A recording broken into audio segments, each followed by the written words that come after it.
Hi and welcome back to the UTF podcast, number 12, the third football video of the day. Plenty of football this week. There's a lot of football, yeah. I mean, well, it's been a couple of weeks since we last did the podcast anyway, so there's been some stories stacking up we probably missed, but we're trying to get on as many big ones as we can. Managers, we briefly touched on Gary Wright in our last video. That was there. I don't see that one. Top right corner. Really trying to make him work today. What are you making about the ins and outs? The squad, the big job, Arsenal. Arsene Wenger leading after 22 years. I think it was 22 years. Yes, and Unai Emery from PSG has come in. I think that's a great decision. Yeah. A lot of Arsenal fans, some people say, it's not Allegri or whatever. It's a great decision. Not a fan of Arteta? I think he could be a good manager somewhere, but it's not the risk Arsenal need to take at this moment in time. I agree. Unai Emery has 11 years experience. He's won countless trophies already. He won 3 Europa Leagues in a row with Sevilla. He kept Valencia when they were in very bad financial trouble, 4th and 5th in the league. So he had 2 good seasons there. The only bad spell really, obviously he won the treble this year at PSG. The only bad spell in his career really was in Russia, CSKA Moscow. I think it was CSKA Moscow. I think it was. It was one of the Moscow teams. There's about 7 of them. So. Yeah, I think it was CSKA. Didn't have the best spells there, but other than that, he's good at Sevilla, good at Valencia, good at PSG, and he's good at the smaller Spanish clubs. I think Almeria he was at, and another one. So for me, it's a great appointment. He knows how to win trophies. He's a born winner. He seems to be the right. He knows how to deal with the media. Obviously, you can tell that by his first press conference. He doesn't really speak English, but he made the attempt to at least try. He made a good effort there, so I think that'll put him on the good side with the media as well. You can just see, I think he's young. He's only 45, I think, or 46. He looks so much older. He does look older, but he's only 45 or 6. He's talented, and he's a born winner. So I think Arsenal fans will be very excited for him next season. I think it's even more positive as well when it looked for so long like Mikel Arteta was going to get the job because he's held in high regard by Arsenal and obviously former captain, good player back in the day, doing his coaching badges, working Pep Guardiola now. He's not Pep Guardiola, is he? He's not Pep Guardiola light. You're not going to get his assistant and go, right, well, he's going to do a similar job to what Guardiola did. So a proper top-class pedigree manager is what we needed, what they needed, not we needed. What they needed, and Emery is that, and I think it's a good appointment. Chelsea's the other one though. Yeah, that's interesting. It's not official yet, but obviously Conte seems to believe in, and they seem to be bringing in Sarri from Napoli. Yeah, Maurizio Sarri hasn't. It's weird actually. Maurizio Sarri hasn't been sacked, but Carlo Ancelotti's been appointed. His contract on it? I think it might. It must do. I haven't seen Napoli actually sack Sarri. No, but Ancelotti is the manager. Yeah, that's what I mean. It's bizarre. So yeah, maybe it must be contract. I haven't seen it. Yeah. But yeah, it looks like it could be Sarri coming into Chelsea, and that'd be interesting actually. He's done really well with Napoli. They've been decent the last couple of years. Pushed Juventus this year. In the top 4 for the last couple of years, but this year they really pushed Juventus for the Scudetto. So it'd be interesting to see what he can do to Chelsea. And obviously they've had a bad season.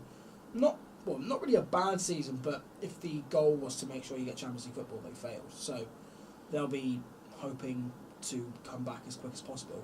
It'll be interesting to see what Sarri can bring. And apparently he's already got several players lined up from Napoli to bring with him. Kalidou Koulibaly's one, Jorginho's one, although we're going to talk about that somewhere else later. And someone, I can't remember the other one was, there was another player, but they're linked with bringing all these players from Napoli to Chelsea, so it'll be interesting to see what he can do if he is the man to come in. Do you not feel sorry for Conte a little bit? Because I do. I feel he's obviously won the league last year. I know they've had a poor season this year, but they have still won the FA Cup. Do you feel not deserves another chance? Well, I know Abramovich has this rule where he doesn't really care, he doesn't really give any leeway to the managers. You have to be successful. I don't really feel sorry for Conte in the sense that, especially with Everton this season, I'm very much an advocate of a manager has to understand the club. They have to get the club. I don't want a mercenary who's going to come in, do his job, go. Conte never really looks like he gets Chelsea.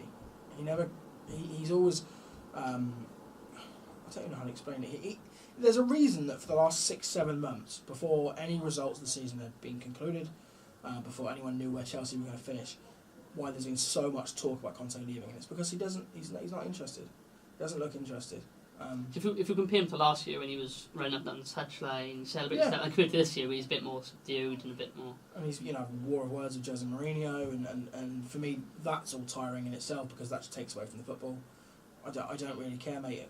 What's our team going to look like? I don't want to know why you don't have Mourinho this week when you're not playing him anyway. You know, I think it's just strange. And I think he's a good manager. And there was talk a while back about him going to Arsenal. And if he'd gone to Arsenal, I would have been happy with it because I think he's still got a lot to offer in this country. But it didn't look like his Chelsea relationship was going to last very much longer anyway. And like you said, with Roman Abramovich being so ruthless with moving out managers, Carlo Ancelotti was sacked and he came second one season. So he's not someone who's going to let Chelsea go from being the champions to coming fifth and not getting Champions League football and keep him there. Where do you see Conte next year, though? I don't know, because I thought he would get the Italy job, and that's gone to Roberto Mancini. So, I don't know. Apparently he doesn't want to move back to Italy. But I don't see any jobs in Britain for him to have. But then again, there aren't that many big jobs in Italy. Roma are set, Juve are set, Napoli are now obviously set, Milan, Inter. I don't know unless he's going to take a lower side, but I don't know, maybe he has a bit of time off. Who knows? So it's the next big job. Obviously, can't really go to France either because PSG now got Thomas Tuchel, so there's not really many big jobs out there for Dortmund have appointed Lucien Favre, so they've got their manager in. So as soon as he just waits for the next big one to come out, then maybe he has a chance. Yeah, he could just take a few time off because I don't see him dropping too low within clubs because he's still a good manager, still winning trophies at the end of the day. Is there any other managers do you want to talk about, any ins and outs? Do you have any opinion on Bayern's Niko Kovac? Well, what a way to finish his spell in charge of his old club by taking over his new by beating the team he's taken over. So that was a great way for him to end. He's had a really good season with Bayern. He's obviously to win the cup as well against Bayern, who look unbeatable really in the league. And I think he looks like a good manager. It'll be interesting to see what he does with Bayern because obviously the last time they did it, they ended up sacking and bringing the Pinux back. So I don't know. It'd be. Well, that was after like 2 years of Carlo. So they had Carlo for a year before. It'd be interesting. Anyway. I think he could be a good manager for him. For me as well, he's not considered a top manager, and you'd think Bayern would approach a top manager. So either you're going to see someone become a top manager, earn that pedigree, and we have another manager we can talk about when we're discussing who's going to go where, or they're not going to work out. But it's interesting. Yeah, I hope he does well though. I say that a lot. It's interesting. It was interesting. I like football. Football's interesting. I hope he does well, but I also want the Bundesliga to be more competitive, so I'm kind of contradicting myself there. But that's why I like the fact that Lucien Favre has gone to Dortmund, because he's a really talented young manager. I hope Dortmund end up competing again. And they've got a really good squad. They've got a really good, talented young pool of players. I'm looking forward to see how they do as well. On to signings. Well, we've got some rumours, some are confirmed. Obviously, Fabinho to Liverpool was the big one that's done. Yeah, quite out of nowhere that. It was like 6 p.m. It was announced Liverpool were close to signing, and then they signed in the space of like 2 hours. It was insane. Obviously, we've been into Fabinho for 2 years now. Obviously, nothing's happened at that for the Liverpool come in. Apparently, Arsenal made a last-ditch attempt to try and sign him. Okay. What do you think of that? Do you think he made the right choice to go to Liverpool? I think he made the right choice going to Liverpool. They're moving in the right direction. Not that Arsenal aren't, but Liverpool are doing it more so. Fabinho is a really good signing for them as well, because obviously they're losing Emre Can, or they haven't. It's not official yet, but they're pretty much losing Emre Can. They've already got Naby Keita coming in from Leipzig, but it gives them more strength and depth. So it brings a bit more balance, because Fabinho's more of a defensive midfielder, whereas he does like to push forward. Yeah, and obviously it's something that they've struggled with for a long time, that squad depth. And also he's also played right back for quite a lot of times in his career. He has that versatility. But he's been great for Monaco, and after they sold a lot of their top talent off last season, the likes of Bakayoko and Bernardo Silva and all these players, and Mbappe, and then they underperformed again this season. It never looked likely they were going to keep Fabinho. Whether he was going to go to United or wherever, it never looked likely. But yeah, good signing for Liverpool. I think he's probably made the right decision there. Obviously, Arsenal didn't qualify for the Champions League. No, Liverpool just finished in the final. Arsenal do need to try and get us a defensive midfielder, I think. Because Emery did say, he basically said he wants to build his team around Ramsey and Aubameyang. So it'll be interesting to see who he gets to play alongside, obviously, those two. Another centre midfielder, obviously, we'll speak about us. Fred seems to be joining us pretty soon. And also a young right back from Porto, Diogo or Dogal or whatever his name is. Really, he's a young right back, under 20, international. Seems to be Porto's right back this season. All right. I don't really see much about him, so I don't know what he's going to be like. But apparently he's going to obviously thing with Valencia, compete with Valencia for that right back slot. Definitely doing more competition because Darmian's going to be Darmian, well, he's going to Juventus anyway, but he hasn't really. I wouldn't say he's ever really threatened Valencia, so doing more competition. So it'll be interesting to see what you can do. But yeah, Fred's the more interesting one. Looked like he was going to go to Man City in January. Yeah, which is interesting. Obviously, last minute coming to us. Obviously, apparently it's quite close to being done. I mean, I'm interested to see what he can do for us. He's very highly recommended around Europe and in Brazil. He's in the World Cup squad. They've had a really good season as well, Shakhtar Donetsk. Well, I was expecting the Ukrainian league, really. Well, not necessarily. They're not the most successful club, are they? Dynamo Kiev. Yeah, but when was the last time Shakhtar did it? I don't know. Exactly.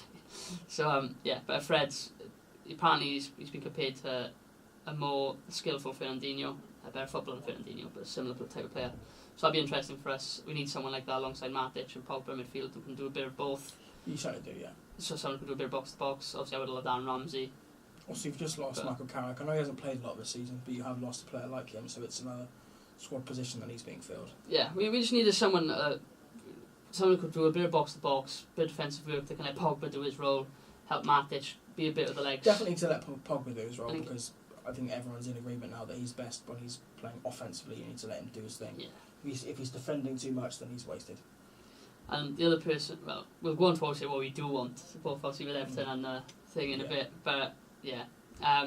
Another similar position, Jorginho, whatever you want to say, from Napoli. It looks like he's going to Manchester City. What do you think about that? Again, linked with Liverpool as well. They all seem to be linked with all the same clubs. Really good player. Came through with Hellas Verona. And was really talented. I was a little bit surprised he got a big move to Napoli, but when he did, he's excelled. Now he's one of the key players. I mean, they've got a great squad anyway. The midfield options are phenomenal, but he is really, really talented. And he's still young, Italian international, Brazilian, but Italian international. Seems to be a replacement for Fernandinho, do you think? Because Fernandinho's getting on a bit they're now. losing Yaya Toure as well, aren't they? True. So just in terms of squad depth alone, they need another midfielder. But yeah, Fernandinho's, I don't know if he's approaching 30 or if he is 30. He's 32. He's 32. Is he? Christ, I thought he was like 29. Well, it might be 33. He's 32. Either way, around then definitely he's definitely a long-term replacement, if not a short-term replacement. Yeah, he's a good player. I think, again, there are an awful lot of people that are good players in Serie A that can't do it in the Premier League. It'd be interesting to see how that. Same with Fred, I guess. How they manage in this division, but the more exciting players we get, the better. There are also an awful lot of other signings we won't touch on yet because there's just too many. The likes of Brighton and that have made. Hopefully, when we come back in September, a bit more of a recap, yeah. Hopefully, when we come back in September, we'll have a good recap of the summer. Hopefully, we'll both be happy with our clubs, and we'll move on to that. The only other one I noticed that I thought was really good, I just wanted to shout out, was Leicester signing Pereira. Yeah, that's a really good signing. Very good for Nice on loan 2 seasons ago. Back Porto last year, very good season. To make that their first signing of the summer really kicks it off the right way. Danny Simpson was good for QPR in the Championship and has done alright since he's been in the Premier League, but he's never really been like a top right back. He's never going to be the man going forward. So Leicester, who obviously want to try and improve, they spent 30-odd million on Islam Slimani, they spent 20-odd million on Adrian Silva. They want to make these big signings and move forward. Really good start to the season to get Ricardo Pereira. I agree. I'm a massive fan of Pereira and I think it's a great sign. Move on to Man United and Everton, obviously our teams. We said obviously Fred to us, who we want and need. Everton, who do you think? Who do you want? But what do you need as well? The biggest signing is obviously the manager because it's something we've struggled with this season. Seems to be Marcus David Unsworth, Sam Allardyce. It's been a long season. It looks like it's going to be Marcus Silva. Rumour has it is he's going to be appointed by Friday, so this might be out after he's already been appointed. I don't know. We haven't actually discussed when this is going out, but I don't know. Either way, Marcus Silva will be great. Once that's done, we've got Marcel Brands in now as our new sporting director. He's got a really good pull with a lot of clubs. He's meant to be working with Mino Raiola, who has an awful lot of pull with an awful lot of players. So, and we've got a big checkbook to spend. So I'm trying to think where I'd spend. A left back is crucial. We need a left back. We need 5, 6, 7 centre backs. Just replace the whole lot really. I think Funes Mori looks like he's off. He's going to Monterrey in Mexico. So that's pretty. Yeah, surprising when we still got Jagielka who's 35 and Williams is 33 and shocking. Funes Mori's the one player I'd probably Would keep out a lot. I think Keane's going to stay, just being spent a lot of money on Keane. Holgate's the future. Williams, hopefully, I don't think he will, but hopefully he'll be shifted and then Jagiel can remain. So we need at least 2 more centre-backs. Right back's fine. Goalkeeper will look likely to lose Joel, so unless Stecklenburg's happy to be second choice, probably another one of those. Need more up front. Cenk Tosun is too reliant on him, and that's not fair. Dominic Calvert-Lewin obviously will be coming back from an injury in pre-season, so he might not be sharp to go, and I don't know what the future with Iwanias is. In midfield, we could do a couple more reinforcements. The main point here is we need an awful lot more players to come in. We need an awful lot of change. The likes of Yannick Bolasie need to go. We need to make decisions on the likes of Davy Klassen and James McCarthy, where the long-term futures lie. I'd like to see those two in particular be kept.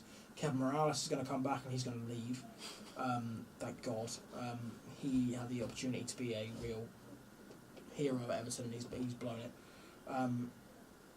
There are a lot of players we need to move on, a lot of players we need to change. Most importantly, we need to make sure we keep the core of our youth, the likes of Ademola Lookman, make sure he stays because there's rumours he's been really good for he's been great. We need him to be there next season. The likes of Tom Davies, Benny Beningame just had a new contract. I want to see him get more game time this season.